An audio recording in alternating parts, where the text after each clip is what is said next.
Welcome everybody, this is the Thefanpubcast, episode 7, it's Alan Sean back again. How are you, Sean? Oh, I'm feeling really good, Al, yeah. Episode 7 already, a few weeks from a live draft as well, 3 weeks away till my live draft. It's exciting, isn't it? The question is, are you feeling Donta Foreman good? Well, I'm sure we'll talk not quite that good. I'm sure we'll talk about that. We've got a packed show for you today. Coming up, we've got all the latest news. We've got ADP risers and fallers. We've got some viewers' questions, and we've got Cut Trade Keith. So, plenty going on. You've got a couple of shout-outs. I have indeed, but before we do those shout-outs, let's just remind everybody, of course, the key with this podcast is please continue to like, share, subscribe, and share the thing. And comment, of course, but it's vital that you get these things in for us because it helps us know that we're doing a good job. And if you disagree with anything we've got to say, we love hearing that as well because that's important. Especially if you're disagreeing with Sean. Yeah, that's true. Anyway, I've got some big shout outs. This is from Dean Whittingslow. It's all about the Sheffield Giants. Big shout out to them.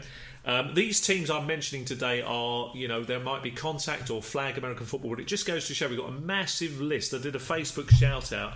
And I've got so many people who wanted to shout out. So we're going to break those shout-outs over the next few videos.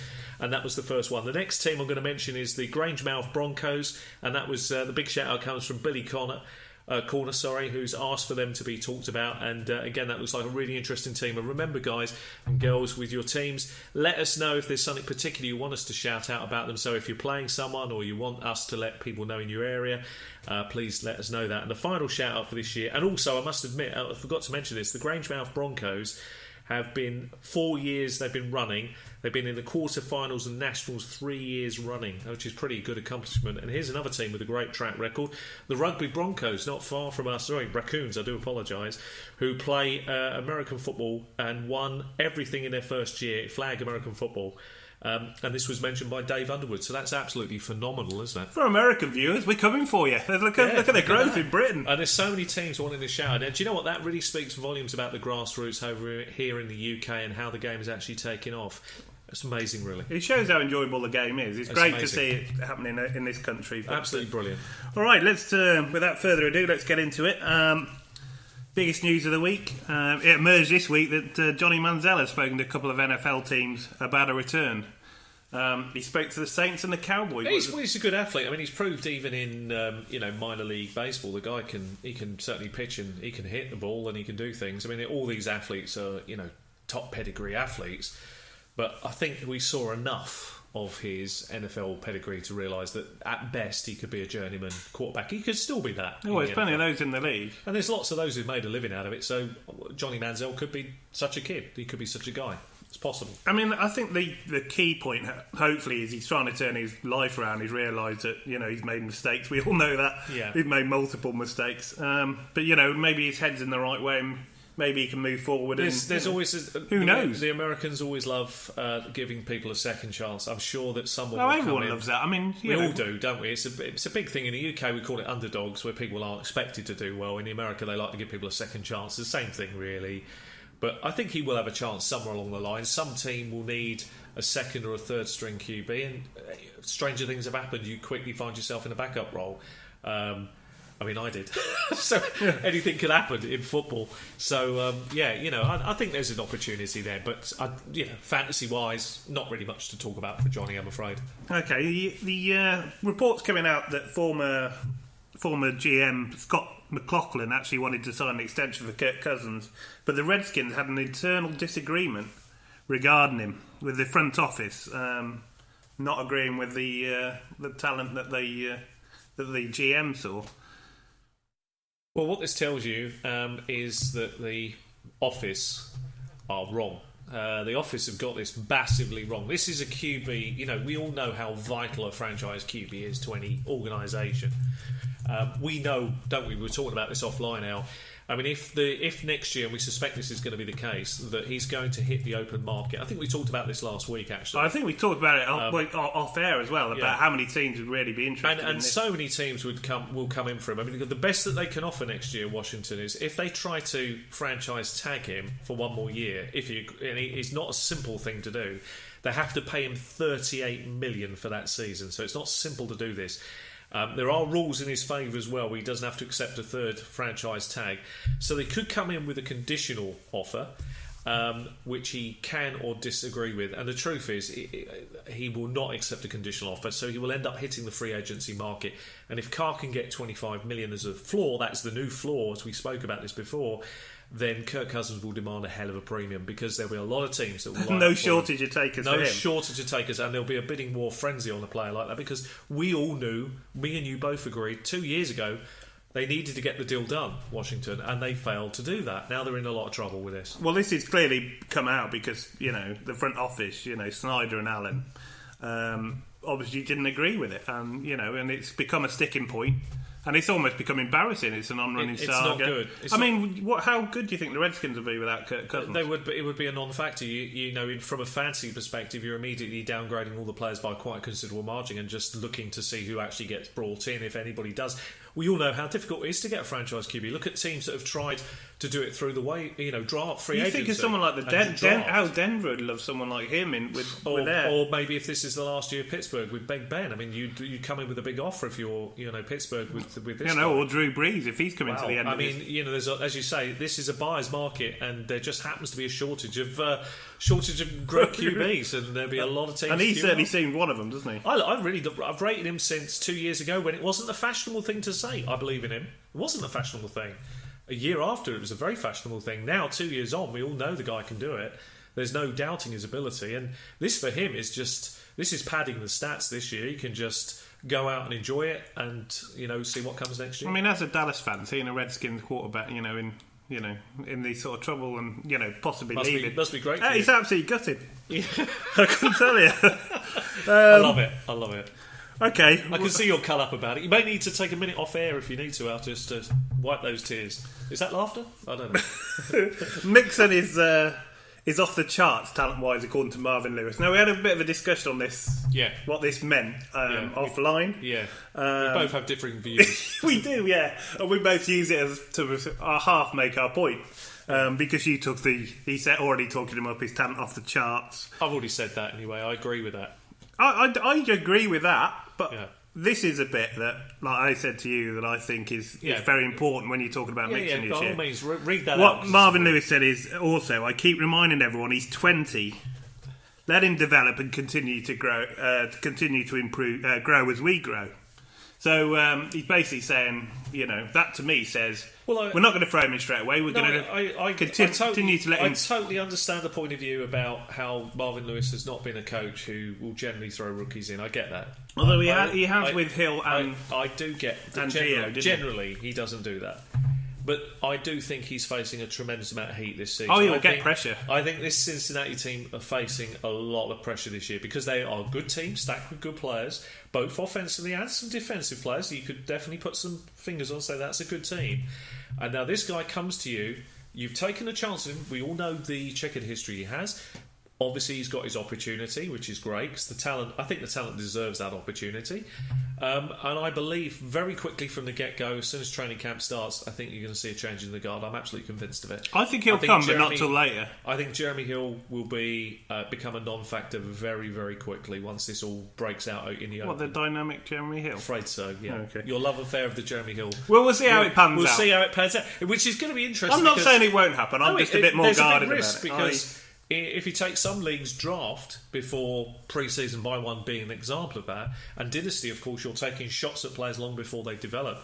So, Dynasty, I've got no problem with it. For me personally, I'm absolutely convinced on him, and I am unwavering on that, and it will have to be a failure for me to then go next year and go, yeah, you were right, Al, I should have been a bit more cautious. Well, I look forward to that. So we'll see what happens. For me, he's just going too high and he's too risky. Because it's a crowded backfield, I can see it being a committee, at least at the start. And then Gio's going to get fit after 2 or 3 games. And anyway, we'll see how it.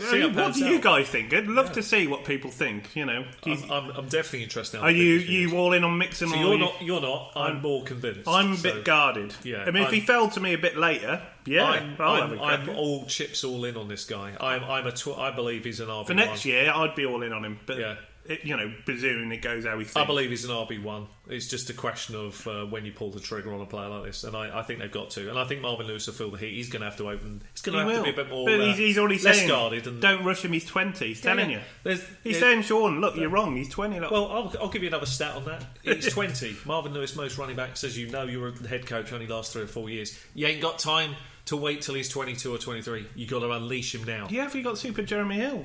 I was going to say unleash the beast, but maybe that's the wrong. Jeremy Hill's going to nick all his touchdowns. Mixon might get out the pitch, and he'll vulture them, and then you'll be upset. I'm just saying. I am absolutely convinced he'll be fine. So we'll see how it pans out. I'm looking forward to the Mixon debate. Ramble on right through the summer season. Okay. We talked about this. The news came out, actually, pretty much what we said last week about Zeke's bracing himself for a short ban. We got this spot on, didn't we? We did. We were ahead of the curve. We told him. We read the news before it came out. We were ahead of the curve. We predicted exactly how it's going to go down. It hasn't been decided yet, as we said to you last time. You have to be a little bit mindful of exactly how this is going to play out, but it's pretty confident now that the NFL are going to impose a suspension, a short one, as predicted. You're probably looking at 1 game. If it's 2, I'll be very surprised. And even if it was 2, he's every right to probably appeal it. He may or may not appeal it, depending on what advice is given. So the truth is, it's one of these situations, you just take your medicine and carry on. He doesn't move down my draft rank particularly far with a 1 or 2 game suspension. Okay, I learned that lesson last year when I let Bell slip too far. Yeah, I mean, we were discussing actually in our on our forum, on Discord, the Fanpub forum, and we were asking. Well worth joining. It is. It's really good actually. It's always active. Video. Were we saying how many games would he have to be suspended before you dropped him down below 3? And people were hinting it was 4, so they'd probably be 3 would be a sticking point for some, but they'd probably. Yes, for me, a 2-game suspension should move him back 3 or 4 places in the first round, realistically. But it won't, will it? But other people won't see it that way, and he'll probably go 3. That's just the reality. You'll be lucky, especially in standard scoring. If he drops you at 5, I think that's a bargain. It's a mini steal. Let's put it that way. Even though he's got to get a couple of games suspended, he could miss a couple of games, still get 220 and points. Still, and he probably comes back with a bit of a chip on his shoulder to prove that he's the NFL's best. Great. But the game he might miss is the Giants, which is a bit of a sickener, really.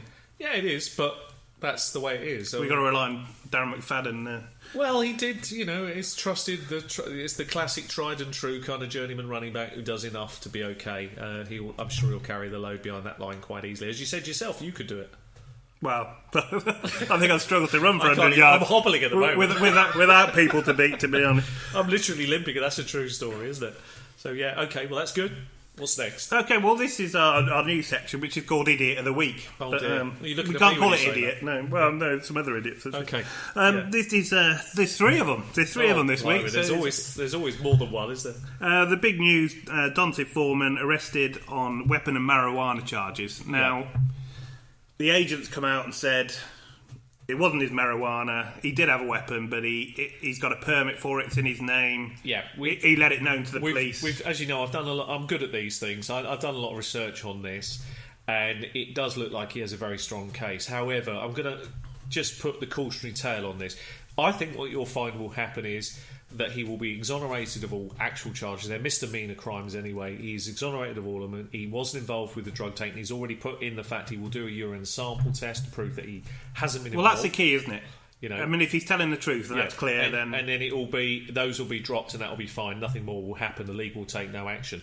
The question is, of course, although that may well be true, and I suspect it will be, and he will face no problems. What the issue is he came into camp unfit. He's keeping savoury character. When you read the true story about him, there were 6 people, including himself, in a car. So just get your head round that. Smoking drugs. This is bad company. So no matter, I'm assuming he's innocent. And he's arrested at 3 a.m. in the morning. I'm assuming he's innocent. But this clearly shows not the correct approach as a professional. The thing with the urine test, he can't. We've looked this up. He can't claim it was second-hand smoke because if he's found second-hand smoke wouldn't be enough to put any trace. Enough. There's that thing about the UTC levels. I'm not very familiar with it. We try to pronounce it, and you know my pronunciation of NFL players. There's no way. You struggle with Kelsey, so I'm not going to pronounce some technical jargon online. It will all go wrong, and we'll call it something that it's not. Before we know it, the bloke will be taking some rape drug, so it's not that. Don't talk. So it's definitely not that. So what it is the fact that he will, if he's proved innocent, which I believe he will be, he should be. Then he'll be exonerated of all crimes here. But his company, at the very least, is savoury. This is very dangerous, very big red flag. So as I said, he's not been on any of my lists, not because the opportunity isn't there or anything else. I had some question marks hanging over him, and he's kind of answering them in the wrong way. And that's my concern. I'm worried about him. Dynasty-wise, he's not been a player I've recommended. I'm a little bit concerned. I mean, he's got a golden opportunity. I mean, what an opportunity there with that team to come in and do relief work for Lamar Miller and maybe more.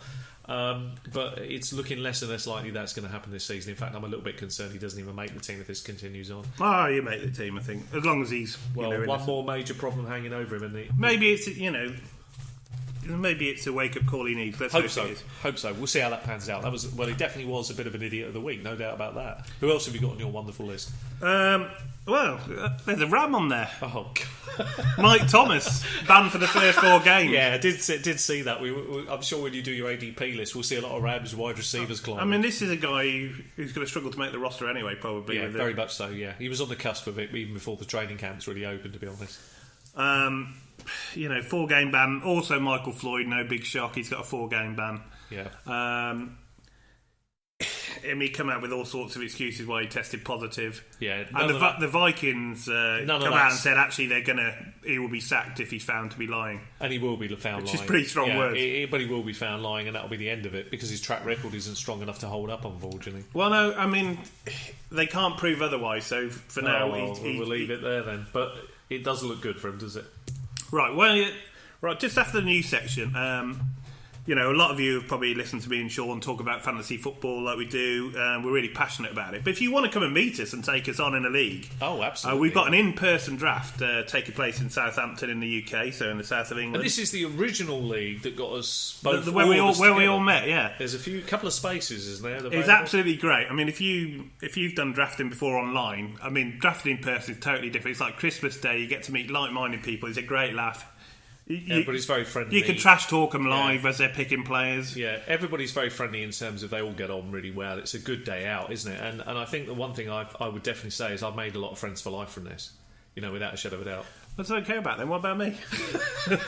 No, but yeah, it's true. It's absolutely true. I mean, we actually formed the whole fan pub community from just meeting up and doing it. And if you're in that area or you just fancy coming to take us on, well, it's not too bad from London. It's within an hour and a half of London, yeah, so it's not too bad. We're coming down from Northampton to give you some idea. People coming down from Yorkshire, so there's a lot of people from all over the UK going down there. It's going to be a great time. We've got a returning champion coming over from Ireland. Yeah, I mean, there's people come from America for it. Might be someone coming from Spain for it. So this is a big league, and there's an opportunity, and these opportunities don't come around often. So definitely worth your while getting in touch, and we can point you to the right man for the job. Yeah, I mean, if you want to go on thefanpub.com, it's called the Originals League. It's £100 entry, so it's not cheap. But if you think about that over the weeks, and just a draft day is such a great experience. It's like a red letter day. I think you're well looked after, aren't you? I mean, I think all the leagues now, what we've done is we've tried to push, the commissioners are pushing to make them as much fun on the day as possible and have loads of experiences going on, which is what's going to happen. And we'll hopefully be in the Northern expansion next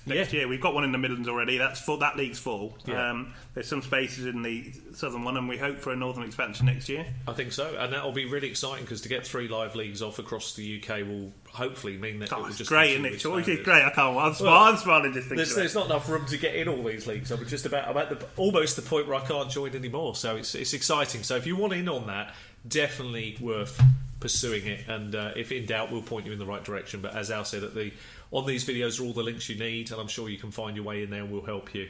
There's a great opportunity for anybody who wants to do it. Okay, I've got. Let's go to the ADP forwards and risers. We did this last week. It seemed to go down well, so we're going to carry on with that. Yep. Let's start with the risers. The biggest riser is Charles Clay, 114. Very boring, but he's a bog standard tight end. It's interesting, but as we, the thing, there's a number of possibilities why this might be the case. Is it just he's a reliable option? There's a lot of these middle of the road tight end 2 pack tight ends. I mean, really, most tight ends fall into pack 2. Anybody that scores from 138, which was Travis Kelce. See, nearly got it right. And all the way down to people like Clay, around about 100, 110. There's not much in that when you break it down over the course of 16 weeks. I mean, a point and a bit each week.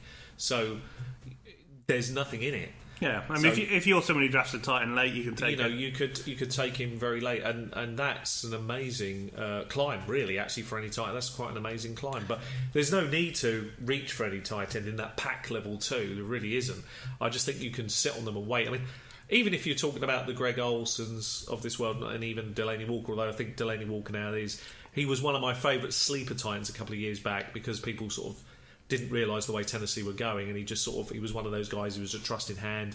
He would get out in the open across the middle kind of routes. But he's now a couple of years removed from that, and they've expanded their offence so much now. I think you got Jono Smith coming in. Yeah, as well. You see a solid tight end, a bit like the Witten role. He'll do good enough numbers, but nothing exciting now.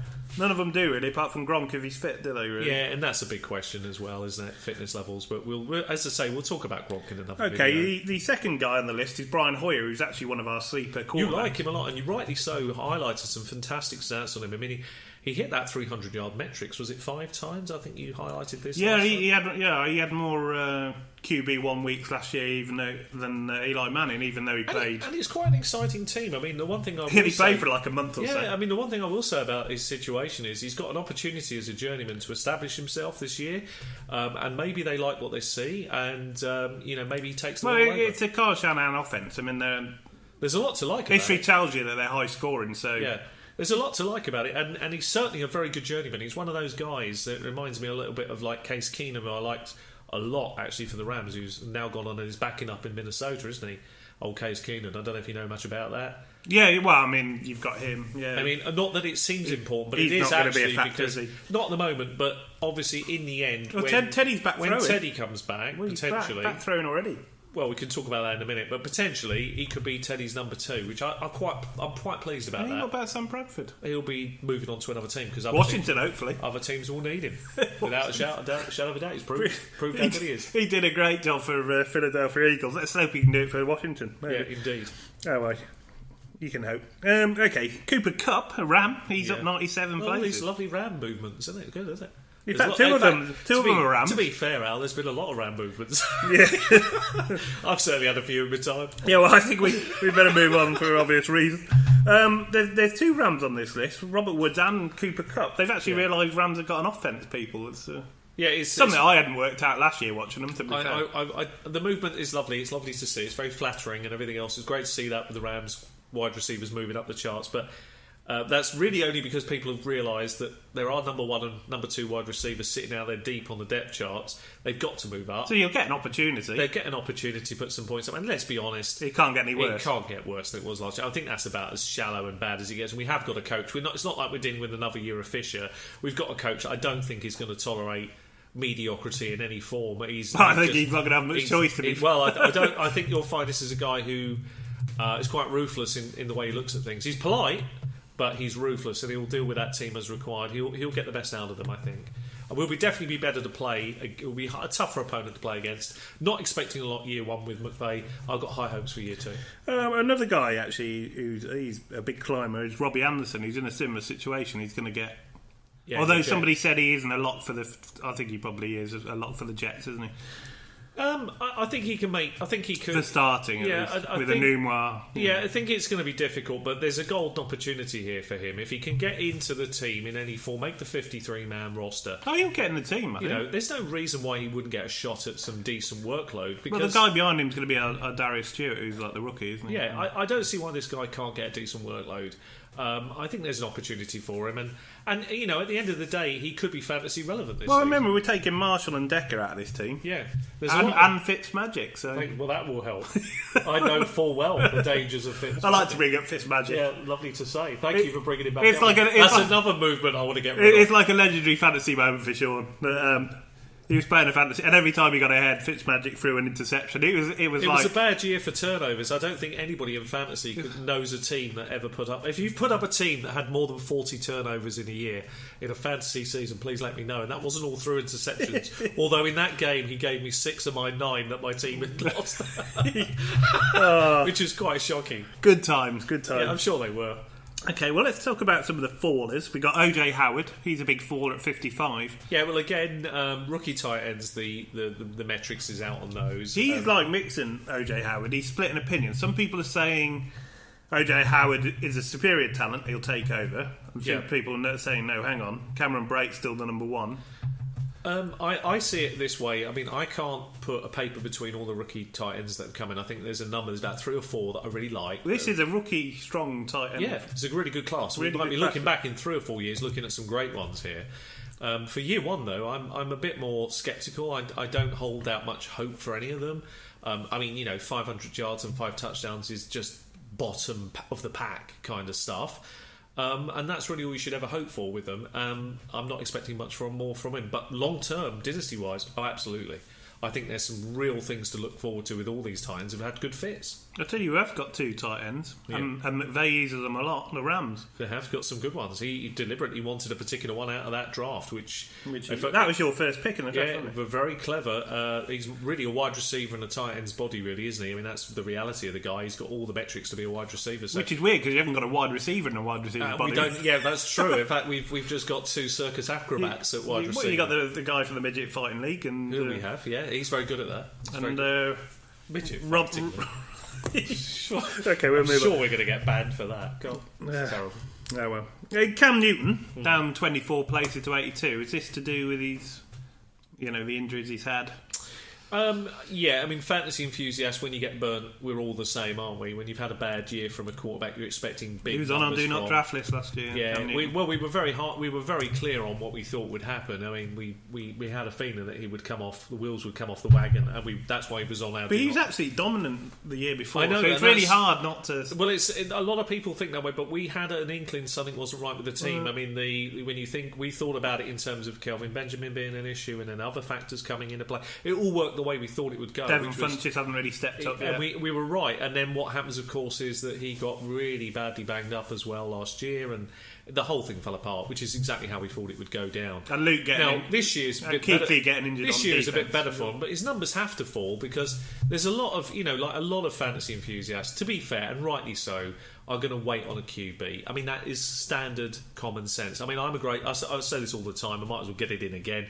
You either pick first or last, that's it. You either get your quarterback in quick or you move out and you wait till later on and then just make a decision when you want to come in and take a quarterback. Have your red line players and make sure that you at least hit your red line, the last player you're prepared to accept.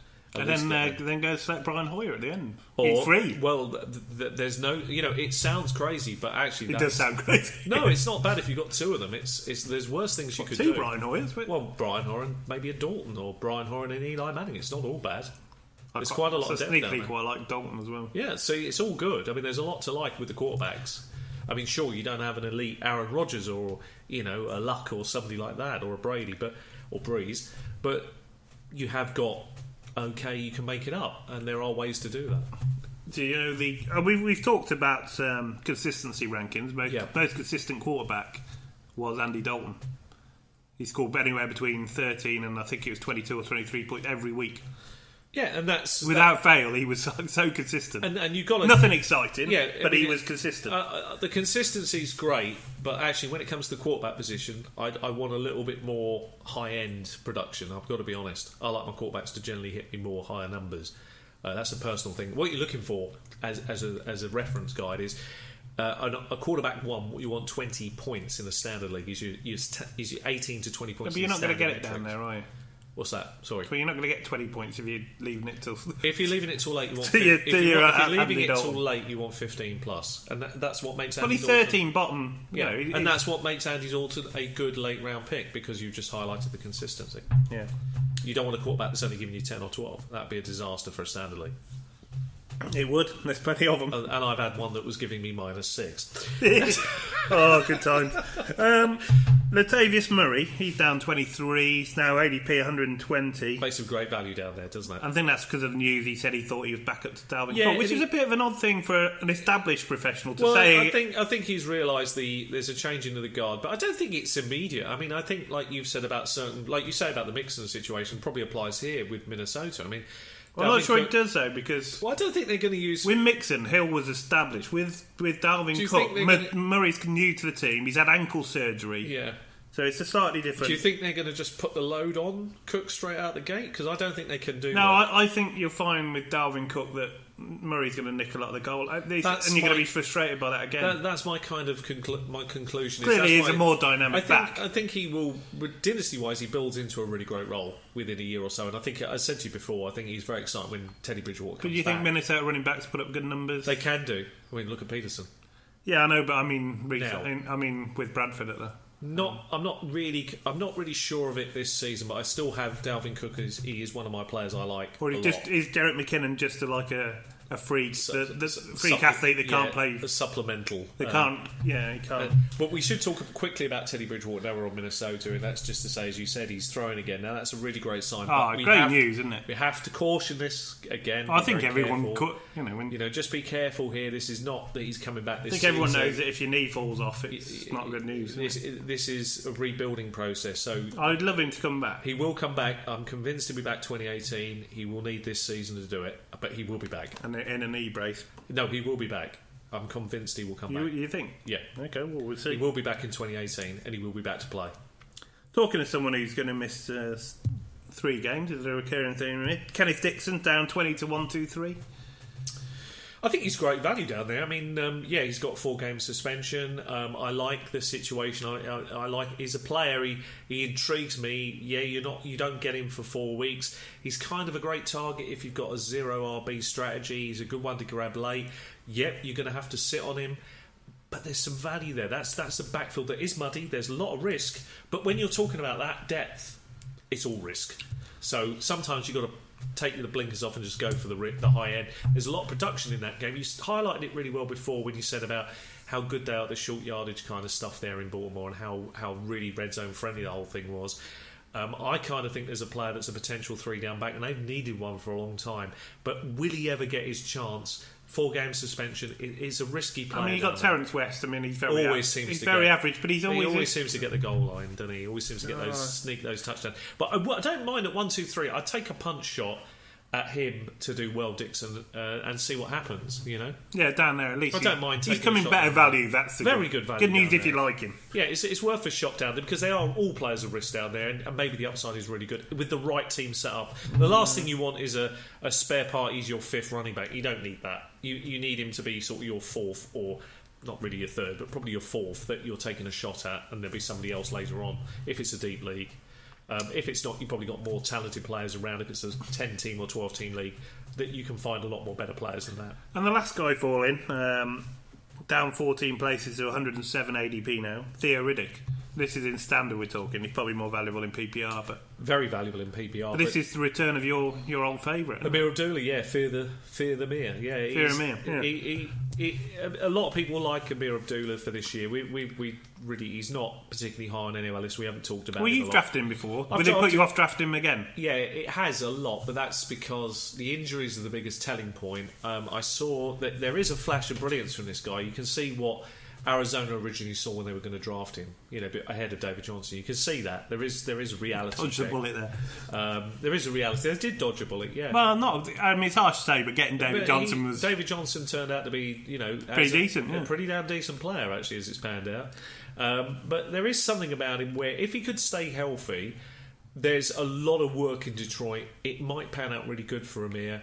And he can break off some amazing touchdowns. Well, that's what I think he'll do. He'll have some big plays, but it's the injuries that worry me. I wonder if he's another glass. Is he going to be the run? Would he be a runner though? Will he be an effective runner? Well, he's certainly not going to be 3 down work because, as you've highlighted, you've got Theo Riddick, who's brilliant at it. He's one of the best in the league. Best in the league. Yeah, him and Woodhead, he'd probably. So he's not going to get that work. He's only going to get 1st and 2nd down work, and that. I always say it's always easy to say it's 1st and 2nd down, and he's full of injuries. So. It all depends on game situation. I mean, if you're chasing a game, which they could be, then he's going to be used less and less. So I'm a bit wary of him, and his ADP is too high for me, Amir Abdullah. So Theo Riddick looks better value down there now. It's very good value actually.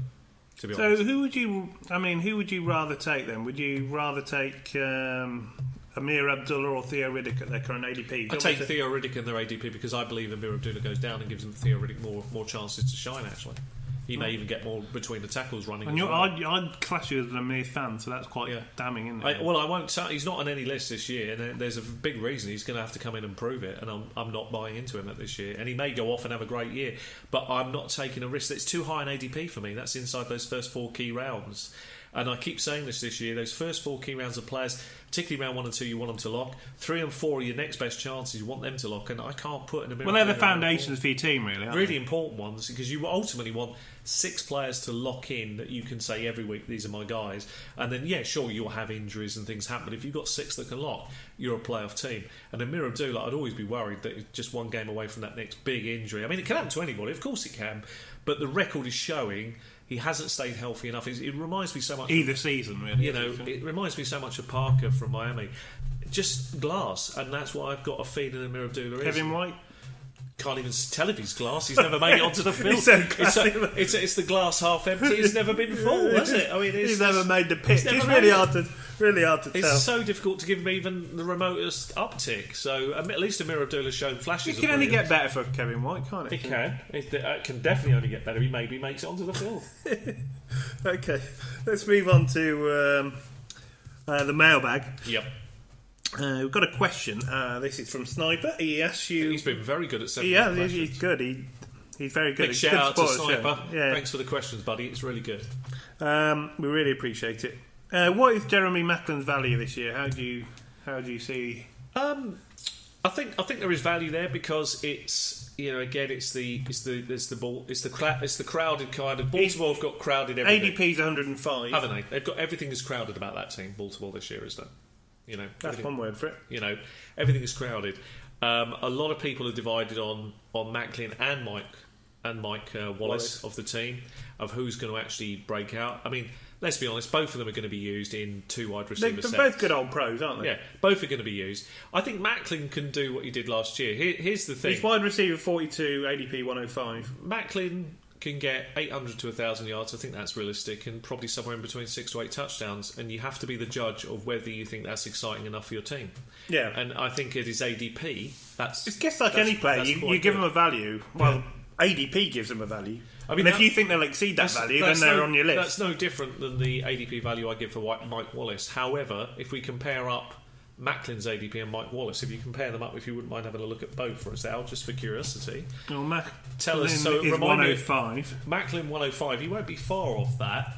Let's just make Wallace is 117. So go. See, for me, I always go with the second guy here. So I would rather target Wallace around later and get another player in. That's quite good value, isn't it? Wide receiver 49 for Wallace. Very, very good. 117. Yeah, I mean, although I prefer Terrell Williams, who's one above. Well, isn't that the point? I mean, you'd rather have Terrell Williams that round and then get Mike Wallace. But if Terrell Williams is gone, yeah, I'd happily take him. Yeah, so there's good. You see what I mean? There's good value there, but you have to play your cards and look at it and decide what you think is the value pick. Who would you take, Mike Wallace or Jordan Matthews? I'd take Mike Wallace. Jordan Matthews. Matthews is going higher. Glass. He's already got knee problems. Yeah, Glass. I mean, I have him in a dynasty league, but he was a free flow away late round player, wasn't he? I mean, it wasn't like I was spending. There's a reason people throw him away. Yeah, well, yeah, but it's just to add to your running back depth. You don't know where he's going to go, do you? That's the thing with him. But wide receiver there. Wide receiver, sorry, yeah. if he's a running back, he may end up a running back. We've got this show horribly wrong. Okay. With those knees, he'd be ideal as a running back. I like to see him as a running back, actually. I don't think he'll last long. Oh, Torrey kills sometimes a running back, isn't he? That's true, but he's a bit more talented. I was looking at DeMarco Murray's stats, and he actually threw a touchdown last year as well. Yeah, he's all right, he is. Always good for bonus points. Yep.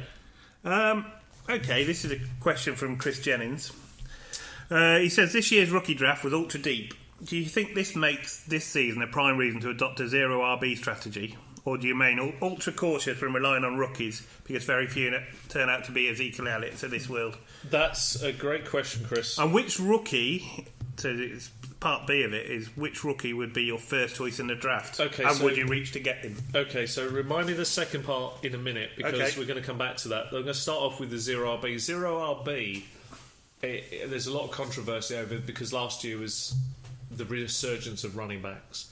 So it's really ironic that me and you in a number of leagues last year we decided to give this a try because we wanted to see what we thought of it. It depends where you're picking. If you're picking at 15 or 16, you can't pick one of those. Well, exactly. This is my point entirely. Zero RB, I think what you do is you don't go deliberately out for it. You just know it exists. I think that's the key. You know it's out there. You know how it works. So study it. It's always how the draft falls to you. You shouldn't go in with any predetermined... No, and if, for example, as Al rightly points out, let's say you're picking 7th and you've got a OBJ or a Mike Evans sitting on the board at 7 and the other running backs are a little bit further away, maybe like Jay Ajayi or Howard or some of them, and you're thinking I don't really want to stretch back to grab one of them, I'd rather get an absolute Mr. Consistency or Mr. Reliable in your mind. You may not agree. If they're not on your draft board high, maybe you do take a running back, but let's just assume you're following the ADP lists and you've taken OBJ's happens to be there. That's already set the marker down for your next pick. Now many people try to go balance, but we all know what happens when you reach the next pick. It might be there's not a single running back around you. Well, yeah, exactly. You could be choosing between Todd Gurley, Leonard Fournette, or Amari Cooper, Michael Thomas, someone like that. And if you're sitting there and you might be thinking to yourself, well, actually, I really like Michael Thomas' situation for this year because Drew Brees, always 4,500 yards. Amari Cooper and elite talent could potential to take that next step. Whichever of those you take, suddenly you're now on a zero RB strategy because if those are your first two picks, you're not going for the stud running backs. Yeah, so don't deliberately do it, but if it happens, it happens. If it falls that way, that's the way I would look at it. And also, it depends a little bit on league size. I mean, if you're in a small league, a 10-team or a 12-team, you could go after it if you wanted to, because there's more running back depth that's going to fall to you in the sort of round 3. You don't do zero RB if you're drafting in the top 3, do you? Let me tell you, in the big leagues, it's very difficult to pull off. So in the 16-man and 14-man leagues, it's really difficult to go after it. I tried it last year. And my biggest regret and biggest mistake of it wasn't I tried it, I'm glad I did, but I should have gone for more touchdown guys. You've got to get one of the keys to this, particularly in standard scoring, is touchdown centric. Well, it kind of worked for me for a while. I mean, I had AJ Green and Mike Evans in the originals, which we talked about earlier. Yeah. And then, it was working great until AJ Green went down. But, you can't foresee it was looking those. Good. You can't foresee those, and you did draft well, and, credit to you for doing it. It can work. Well, it just means it can work. The bottom line, it can work. It's a strategy you have in your back burner. Now, I'm going to be honest and say, look, any strategy can work. I mean, even the most odd one can work. So, for example, maybe you go a couple of years back, you might have gone Gronkowski and taken Aaron Rodgers in the second round and then built a team around those two. That could have worked. There's no strategy that cannot work, because if nothing worked, then it would be just immediately you would never do it. So anything can work, but you've got to apply logic, common sense, and weigh up all the factors myself and Al just spoke about, really. And you choose the players you like. And definitely have your own list. It's about, in that area, who do you like the most? Hopefully, the advantage that we give you, if you're a fantasy enthusiast, which we've proven time and time again now, we believe, rightly so, that we are onto something again this year, is that what we want to do is give you armed information of players that are going to take the next steps or actually going to really do what we say they're going to do for each season. That's the key. If we get it wrong, we'll tell you why we got it wrong and what happened. And if it's down to injury, I'm happy I can live with that. If it was a complete failure, you can't predict those. If it was a complete failure on my part, I'll say it was a complete failure. I'll be the first to say it. Don't worry about that. And Chris's second part to his question. Yeah, he said, which rookie would be your first choice in the draft, and would you reach to get him? Well, it would depend a little bit. Now, he did say in the first 2 rounds, but I think you could probably do that from anywhere in the draft. Which one would you target? If we could look at 2 rounds, I mean, I'll keep this really simple. I mean, if we're talking about redraft, it does depend a little bit actually on the format, because if it's a redraft league, if it's a dynasty league, I do look at the wide receivers a little bit more personally. I tend to try and think about which one's going to take the next step. So this year, say in a standard league, but if it was standard, I'd be looking at the running backs coming in, because I've got potentially 1 year deal, or I suppose he's referring to dynasty even in that. I mean, let's just keep it simple. Who would be my main target for this year? It would have been, I would go Leonard Fournette number 1, simply because it's obvious he will get all the workload this year. We've already highlighted, rightly so, we're both differing viewpoints on Mixon. So I can't go for him number 1, just because exactly that. I've already weighed up in my own mind that I know that there is a risk, and if I'm trying to take the risk out, I want the guy who's going to get 3 down work. The thing that worries me about Fournette, he'll get the opportunity, no doubt. Yeah, but he's with the Jags. You look at TJ Yeldon. I was reading an article about Alabama's top 25 running backs, and TJ Yeldon was second. And look what the Jags have done to him. I think it's different years is different stories. I mean, I think Leonard Fournette is a different calibre of player. And also, I'll come on to him in a moment. I'm just going to say, if I had to reach for a player, although I'm going to be talking about Fournette, I would have gone Mixon. If I had to put all my eggs in a basket and say which player could explode off the board and give me exactly what I want, I'm going Mixon all in. Oh, please do it! I can't wait. I'll be the first cheering. I won't be doing it in the large leagues, just so it's crystal clear. Come on. Okay, the smaller leagues, all bets are off. Anyway, Leonard Fournette for me, you know already how high I regard him. I think he comes in this year. Does the Jags he's good as a team worry He's you? going in the second round in a large league or any league format. He's going in the second round. So I'm asking him to get me 180 fantasy points. He could easily do that, so there's no risk there. I think that's the floor. 180 is very doable this year. They've improved a lot. There's a lot to like. I think the defence is heading in the right directions. I think the team in general. They got Blake Bortles at quarterback. Yeah, but people have misunderstood the situation that he was in. I mean, I watched him throw the ball on the floor.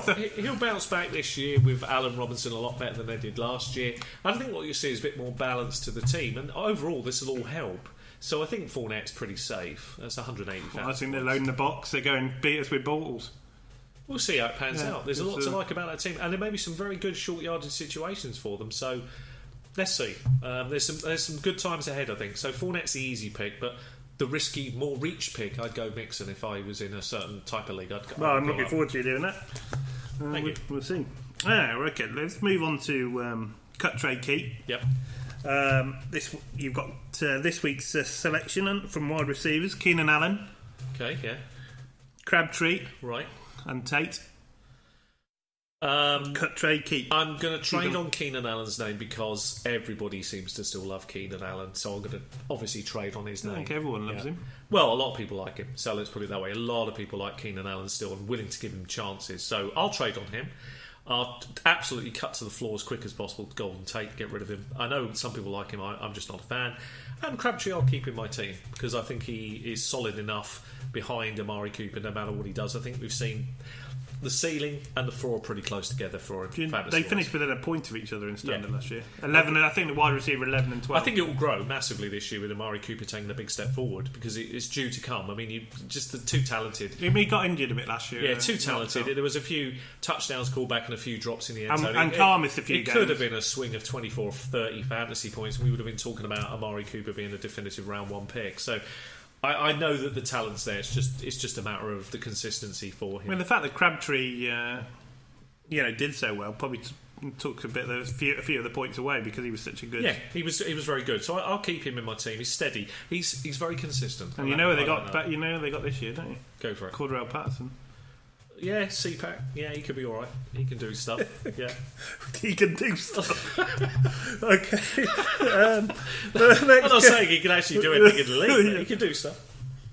He's just somebody he's quick, isn't he? So he's a bigger. He had 2 good weeks David last year. Austin. Yeah. That's how good he could be. He could be. He could be a poor man's Tavin Austin. Oh God, is there such a thing? Well, there is. There's a poor man's Tyreek Hill. That is Tavin Austin. Then there's got to be a poor man's Tavin Austin. That must be him. It's got to be, isn't it? So that's fascinating. Oh, I'd quit the game if someone described me as a poor man's Tavern. You can't be a poor man's Tavern. He's too tall. Yeah. Oh dear. I think anyway. The next one we won't give you a running back one. We'll give you it's a quarterback one. Oh, these are going in. That's interesting. Yeah. These are going in a similar sort of ADP. Yeah. I think they all follow each other at the moment. Okay. Jameis Winston, Marcus Mariota, and Kirk Cousins. Oh, blimey, that's impossible. It's not impossible. Okay, they're all good. I like all of them, and funny enough, all 3 are going to do well this year. So it's impossible. You wouldn't want to cut any of them, but if you had to, well, you do have to. That's how this game works. I'm gonna keep. I've got to keep him. I'm going to keep Kirk Cousins. I'm going to trade Marcus Mariota, and I'm going to drop Jameis Winston. Ooh, is there a lot in it? Why? No. Explain why. It's very difficult. I keep Kirk Cousins because I think all the weaponry that he has around him, and I believe the way that they're going to set their game plan up like they did last year, will mean that there's going to be a lot of points scored by Washington this year. They're going to be quite an exciting team as they were last year to play. Don't say that. No one wants to hear that. Well, I know you as a Dallas fan, you don't, but that's the reality. It's another reason why I took him. But I do like him, and obviously Mariota, it just has slightly an elevation. It's very minor, slight elevation. People seem to talk about him in a big circles. He had a few elite games last year, so I think you can trade on his name quite easily. Unfortunately, just because of those elite games is the reason he gets the nod over Jameis Winston. But I like Jameis Winston as well, and if this wasn't a game of trade, cut or keep, I'd like to keep them all. But I have to drop one, and I'm afraid it's Jameis Winston. It's for no real reason other than the fact that Mariota had several games. It was a month spell where he was so elite and so consistent. Well, Mariota was actually the best quarterback in the red zone last year. And most efficient one. And I think he's up at 80% conversion. One of the reasons why I like the weaponry around him, I like the running game, and I like the schedule. There's so many other factors involved in this decision making. I like what's happening with with the direction Tampa Bay are going in terms of the weaponry they've got. But I think I do think that Mariota's everything has fallen right for them this year to have a huge year as far as a quarterback. So that's the reasoning. Okay, good call though. Good question. Okay, fair enough. Okay, I mean we can talk a bit about consistency rankings. We've got about 10 minutes left. Do you want to do that? Yeah, I would. You talked about. I mean, you just cut him actually, Golden Tate. Yeah, I know he did well last year. But he's actually wide receiver 4 on 4 different occasions. Yeah, I know he did very well on certain points. He's so inconsistent. This is my question mark with him. I've had him in leagues a few years back, and he was always so inconsistent. And although I know he didn't do bad last year when you consider the whole year of body of work, it's not going to be something that you're going to say, well, that's a bad performance. It's not. It's just from fantasy perspective, I just can't trust the guy to put him in. And that's my issue. He just doesn't do it every single week. Well, that's it. I mean, to hurt your team. I don't want a player that I have to debate. I mean, wide receiver at all. We're talking about down in the 40s, near 50s, really, aren't we? Exactly. I mean, I don't want to debate a player. I hate it when you've got a situation where who are they playing? Oh, it looks like a soft defence. This is the week to put them in and they don't do anything. And then you put them in the week you take them out is the week where they're up against a good defence and they seem to do something. I hate those decisions. Another boom or bust player, Terrell Williams. Yeah. He actually scored he had no weeks of 25 plus. Right. But he almost 50% of them were 15 plus. And you can cope with that. I mean, I can live with that because most of the time that's okay. I don't have a problem with it. So for me, that's okay. Do you know the percentages that Demaryius Thomas had over 25 points last year? None. Because the quarterback... But 80% he got 10 or more. Yeah, his quarterback play was poor. And if you look at it, is those stats, are they PPR based? Yes. Yeah, because they are it's a little bit forced. Because in standard, one of the problems is that Demaryius Thomas, probably you're going to have to knock at least a couple of points off that. So it would be a different metric, but the truth of it was he was still relatively consistent, at least as a wide receiver 2. I know he's going as a wide receiver 1. He's like the Andy Dalton of wide receivers. Yeah. I mean, I know he's a wide receiver 1, but in essence of what he's actually giving your team, he gives you consistent numbers, but he never gives you big numbers. And that was the problem last year. That might improve a little bit this year if Paxton Lynch gets the starting nod. I think that things could uplift for both him. They've got to, haven't they? They've got to. Yeah.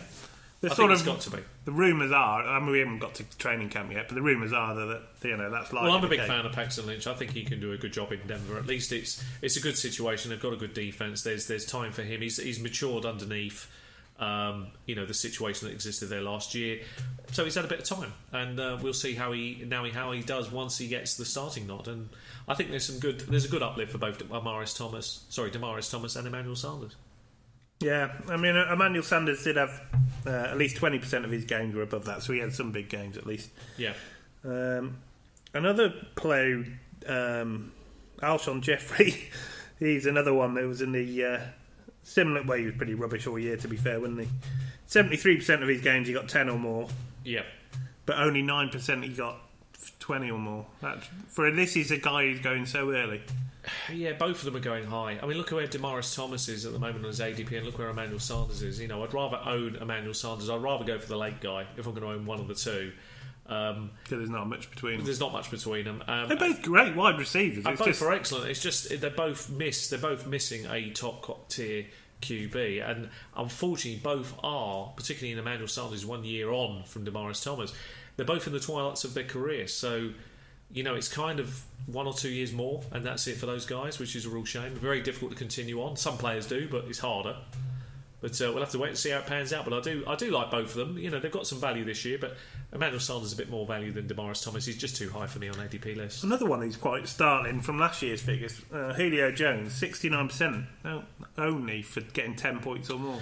Yeah, well, again, it shows. But he got 46, he got 20, so when he had a good game... When he has a good game, he dominates. And considering that he's nearly hitting 50% of his game where he's dominating, you can live with that as a fantasy enthusiast. That is amazing numbers. Where would you rank him this year, Julio Jones? Where would he be? He's still right up there. I mean, until he doesn't do it, I mean, he's got to be up there as one of the top wide receivers. He's got to be in the top 5, isn't he? There's no matter how you break it down or however you like, all of those guys are really good. So I have no problem with him being up there. He can easily be the 4th or 5th player off the board in most drafts. To be honest, I would understand if they do. I'd also equally understand if he drops. So where do you rank him? In my ranks, you've never liked him, have you? Yeah, he drops down to about 8 or 9 of mine, and he's never there when I go to pick anyway. So would you pick him or Evans? I'd take Evans. Really? Yeah, I'd take OBJ. I'd take Antonio Brown. He's always last on my list. AJ Green? I'd take AJ Green over him. Tavon Austin? No, no, we're talking different. That's definitely not. That'll never happen. So, yeah. So that's generally how I view it. I do like. There's no denying the talent and everything else. It's just there's something missing, and you've highlighted it in the 50% he dominates. The other time it's okay. We briefly spoke off air about some of the strength of schedule for running backs. Yeah. And actually, Jay Ajayi's got one of the hardest. Yeah. So my question to you was off air. I mean, do you think that does that put you off? You've been quite big on Jay Ajayi. No, not at all. I mean, you've got to remember there was a problem really. I mean, when we were talking about Jay Ajayi, he was roughly about 15th on the ADP list. He's now moved up to 11. So since we've highlighted him and how important we think he is on draft boards, he's moving right up. That's a problem now. Because do you still see him the same value as? He's the value now. Is the problem is he's in the area where. Would you pick him above Julio Jones? Yeah, I would. Really? Yeah, I would. Oh, there you go. Because you'll get more fantasy points. It just simply comes down to numbers. It's a numbers game, fantasy, and the more you have, the better your chances of winning. So I'm afraid it is. You know, as much as people want to argue it, you know, I think you'll find Jay Ajayi will have good numbers. It is difficult. There's no doubt, but this is a guy who broke off some really amazing games last year. So I've got high hopes for being used as a proper 3-down back. And he wasn't really used for a few weeks into the year, so there's a lot to like. Well, he didn't really win the job. Adam Gaze came out and said himself that he got it all wrong. He handled it all wrong. He runs tough. He runs really hard. He's a blooming difficult guy to bring down with an arm tackle, so you have to really confront him head on. There's a lot to like about him. There is always the concern over his knees, but he didn't show it last year. And he knows he's on borrowed time. I say this all the time. Most running backs only get 3 or 4 years. So he may be a Jay Ajayi is only a guy we talk about for 2 years, maybe before the leg goes. But while he's on the field, and I suspect this year will be another good year for him, we'll reevaluate him next year, he's really, really good. But at the moment, he's going in the area where you could get Devontae Freeman, Jordan Howard, DeMarco Murray. It's difficult to choose him over them. But at least there's some okay options down there. Yeah, you've got some options down that part of the board. So I'm okay with any of them, and I understand if people take him. Do you know who has the easiest schedule?